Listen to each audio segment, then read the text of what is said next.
All right, this is for my business and professional communication class. My topic will be on sports sponsorship for the career speech video. And here's my three members of the audience. They'll be helping me out. So here we go.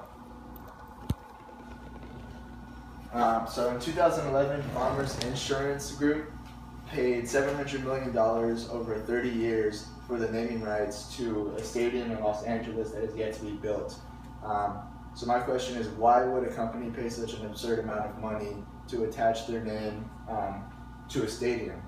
And so the truth is that sponsorships, they add value to companies through association.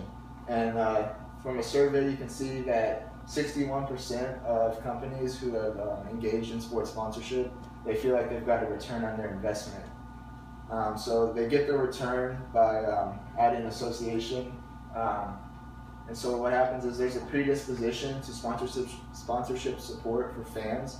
And so because they're fans of these teams and of these properties, they feel inclined to buy a sponsorships product or view them in a better light. So according to Melissa Jane Johnson Morgan, a sports marketing professional, sports sponsorship is a marketing platform that may be activated and integrated into the marketing mix, and which could enhance the effectiveness and efficiency of a range of marketing activities for both partners in the strategic alliance. So a good example is this slide right here of State Farm and the Los Angeles Dodgers.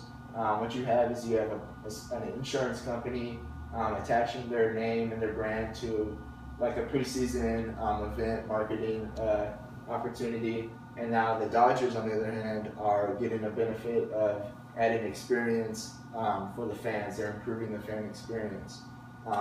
So this is known as sponsorship activation, or when the company leverages the brand with the help of the property.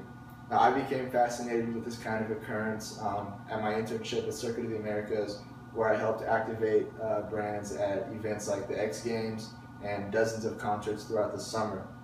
So today I'll be talking about the career field of sports sponsorship and partnership activation, which really go hand in hand. I'll give you some background on the field, its different job positions.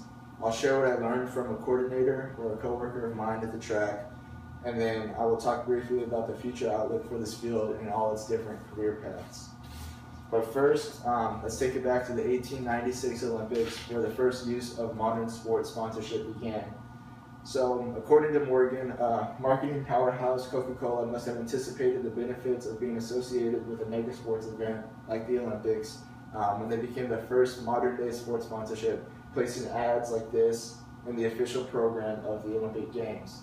Now, throughout the 20th century, sports sponsorship wasn't really that big until the 1960s, where there's three evolutionary phases for companies that engage in sponsorship. So phase one was in the 60s, and in this stage, companies just donated money or made contributions to teams and properties for philanthropic reasons. And then stage two in the 80s, they just wanted to become affiliated with the companies to increase their brand's awareness. And then stage three, which we're in now in the 2000s, there's like a strategic alliance where these companies are making an investment, a large sum of money to activate their brands at events. So now that you have some background in the field, I'll tell you about my recent interview. Nigel Fuentes is a coordinator of corporate partnerships at Circuit of the Americas. He earned his degree at University of California at Santa Barbara, where he majored in English and minored in sport management. And after graduating, he got an internship at Mazda Raceway in Monterey, California, and he was able to work his way up to a full-time spot there, and then he transferred over here to Circuit of the Americas in Austin. So a typical workday for Nigel: he manages and coordinates accounts. He helps sell vendor spaces so companies can bring their tents and their booths to events. He handles the financial side of sponsorships by working with accounting. He works with event operations to make sure they're set up at the events, and then lastly, most importantly, activates the sponsors' brands. So some great advice from Nigel that he gave me, just some two key ones. It's not what you know, but who you know. And so in the sports industry, you really have to network to get your foot in the door.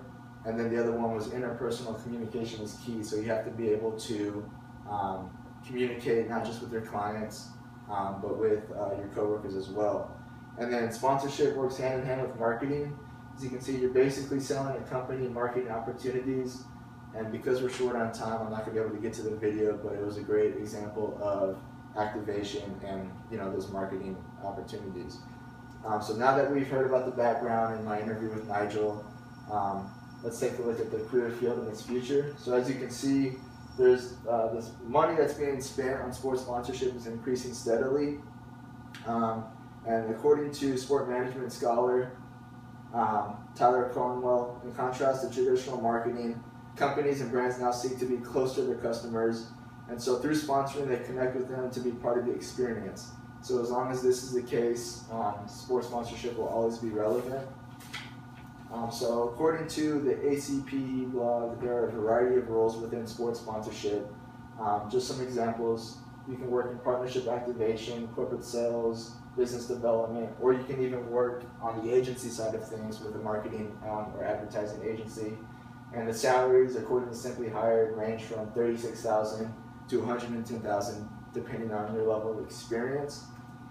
And so, just to conclude, I talked about the background of the field of sports sponsorship, my interview with Nigel, and then the future and the salaries involved in different positions. And my plan, after I graduate this summer, I will apply to many different entry-level jobs with sports teams, and then hopefully interview and get one and get my foot in the door in the sports industry, preferably at Chesapeake Arena Energy, where the Oklahoma City Thunder play. Thank you.